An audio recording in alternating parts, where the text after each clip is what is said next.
बिस्मिल्लाहिर्रहमानिर्रहीम एंड अस्सलाम वालेकुम स्टूडेंट्स।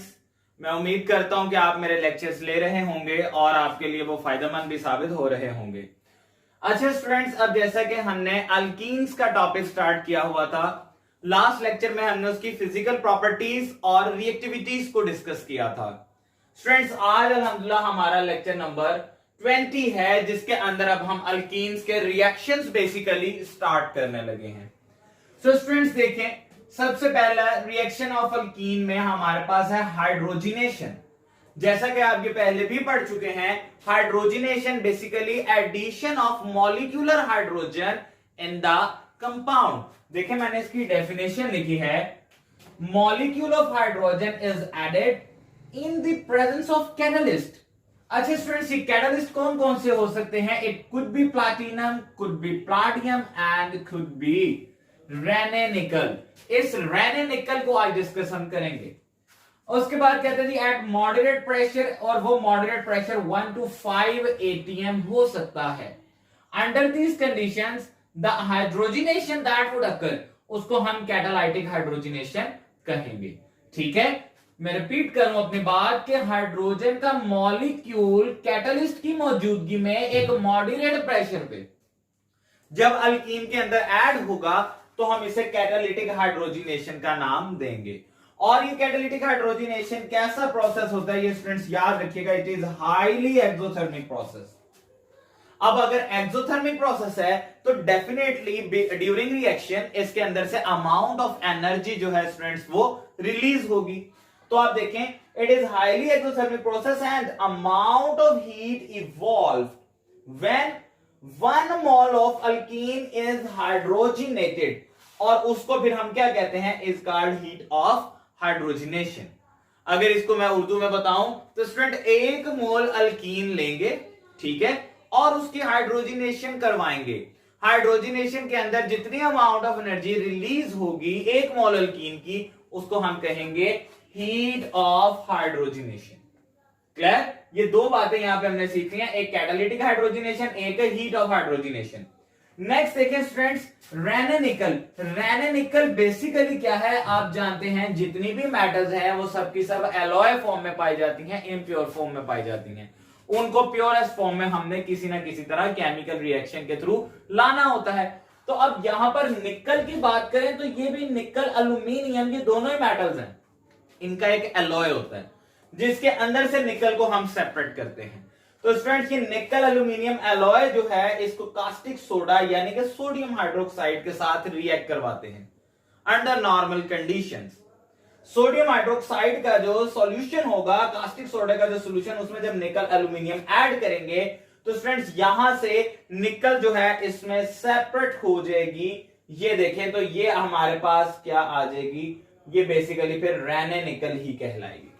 ठीक है, आप देखें रिएक्शन कि ये निकल एल्यूमिनियम का एलॉय था, इसको कास्टिक सोडा NaOH और वाटर इसके साथ रिएक्ट किया, तो स्टूडेंट्स यहां से अब ये निकल के दरमियान बॉन्ड ब्रेक हो गया और ये जो निकल सेपरेट हो गई है, बेसिकली ये निकल क्या कहलाएगी, यहां पर रेने निकल कहलाएगी। उसके अलावा ये बाई प्रोडक्ट सोडियम एल्यूमिनेट वगैरह और हाइड्रोजन गैस बनेंगे। One more thing which is very very important for MCQ, तो स्टूडेंट यहां पर ये एक MCQ की बात भी मैंने लिखी हुई है कि 120 किलो जूल पर मोल के हिसाब से अमाउंट ऑफ एनर्जी रिलीज होती है हीट ऑफ हाइड्रोजिनेशन में। क्योंकि हमने पढ़ा है हीट ऑफ हाइड्रोजिनेशन यानी कि हाइड्रोजिनेशन का जो प्रोसेस है वो एक्सोथर्मिक प्रोसेस है, हीट रिलीज होगी। तो अब डबल बॉन्ड ने जब ब्रेक होना है तभी उसमें से हीट जो है वो रिलीज होगी और फॉर्मेशन के अंदर भी। तो अब देखें, ये 120 किलो जूल पर मोल एनर्जी कहते हैं रिलीज होगी कब, for each double bond. Alkyne का कोई ऐसा कंपाउंड है जिसमें सिर्फ एक डबल बॉन्ड है, तो स्टूडेंट जब बॉन्ड बनेगा हाइड्रोजिनेशन होगी यानी कि एक हाइड्रोजन का मॉलिक्यूल जब ऐड हो जाएगा उसमें, तो 120 किलो जूल एनर्जी वो रिलीज करेगा। और इसी तरह जब दो अल्कीन मौजूद होंगे, दो डबल बॉन्ड मौजूद होंगे एक अल्कीन के अंदर, तो अब 2 मॉलिक्यूल हाइड्रोजन के ऐड होंगे हाइड्रोजिनेशन के दौरान, तो अब 120 multiply by 2 means 240 kilo joule energy जो है रिलीज होगी। ठीक है, ये एग्जांपल है जी आपके सामने, ये देखें, ये बेंजीन है जिसके अंदर 3 डबल बॉन्ड होते हैं। तो आपको पता है 3 डबल बॉन्ड है तो 3 ही हाइड्रोजन के मॉलिक्यूल भी ऐड होंगे, जिसकी वजह से ये किस में कन्वर्ट हो जाता है, साइक्लोहेक्सेन में। और स्टूडेंट इसके अंदर ये जो अब कैटलिस्ट यूज हुआ है, ये बेसिकली कौन सा कैटलिस्ट है, ये निकल कैटलिस्ट है। ठीक है, अब आते हैं अपने दूसरे रिएक्शन की तरफ। तो इसमें लिखता है addition of hydrogen halide. Hydrogen halide का क्या मतलब है स्टूडेंट्स? हाइड्रोजन तो आप जानते हैं सिंपल हाइड्रोजन, और हैलाइड का मतलब any compound, any element from 7A group halogens. Fluorine, chlorine, bromine, iodine, इनमें से कोई भी हो सकता है। तो उनके हिसाब से जब बात करें तो कहते हैं the order of reactivity, hydrogen iodide सबसे ज्यादा रिएक्टिव होगा। जितने भी हाइड्रोजन हैलाइड्स हैं हमारे पास, उनमें hydrogen iodide would be the most reactive. उसकी दो वजूहात अगर हम डिस्कस करें तो एक बात तो यह है स्टूडेंट, इनके दरमियान इलेक्ट्रोनेगेटिविटी डिफरेंस सबसे कम है, जिसकी वजह से बॉन्ड का टूटना इजियर है, बॉन्ड आसानी टूट जाएगा। दूसरी बात, आयोडीन के एटम का साइज ब्रोमीन और क्लोरीन के एटम के साइज की निस्बत जरा ग्रेटर होता है।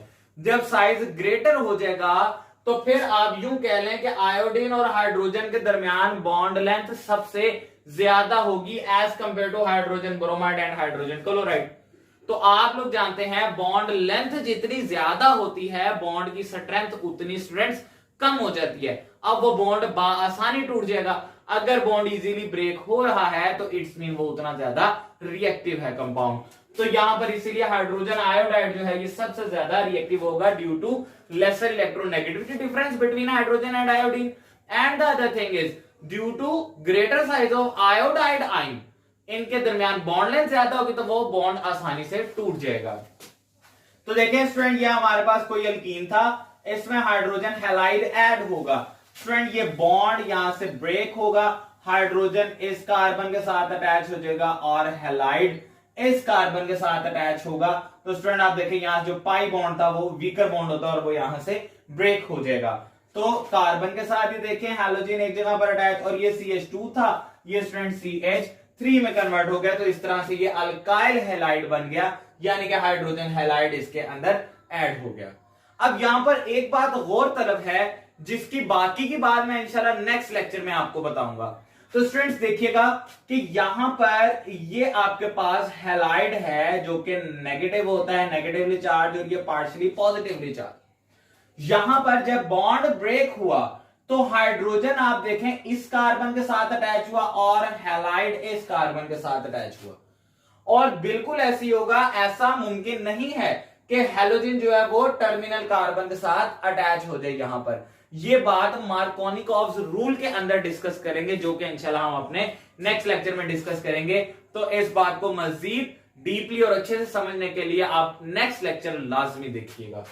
Okay students, further again we have ethene और हाइड्रोजन ब्रोमाइड ऐड होगा, एक तरफ स्टूडेंट हाइड्रोजन एक तरफ ब्रोमीन। तो ये देखिए हम CH2 था, CH3 बन गया, ये CH2 वैसे ही रहा और ये ब्रोमीन उसके साथ अटैच हो गया, ये भी अल्काइल हैलाइड बन गया। अब हाइड्रोजन हैलाइड ऐड हो रहा है, उसका मैकेनिज्म क्या है वो भी डिस्कस किया गया। क्या हाइड्रोजन हैलाइड के बॉन्ड का ब्रेक होना और अल्कीन का हिस्सा बन जाना ड्यू टू एडिशन रिएक्शन, तो वो कैसे है स्टूडेंट्स? देखें दो स्टेप्स हैं मैकेनिज्म के अंदर, 2 स्टेप्स हैं बेसिकली हमारे पास। पहला स्टेप क्या है? Alkene accepts the proton from hydrogen halide to form carbocation. Carbocation बनाने के लिए हाइड्रोजन हैलाइड से ये एक प्रोटॉन को अपने अंदर ऐड कर लेता है, एक्सेप्ट कर लेता है।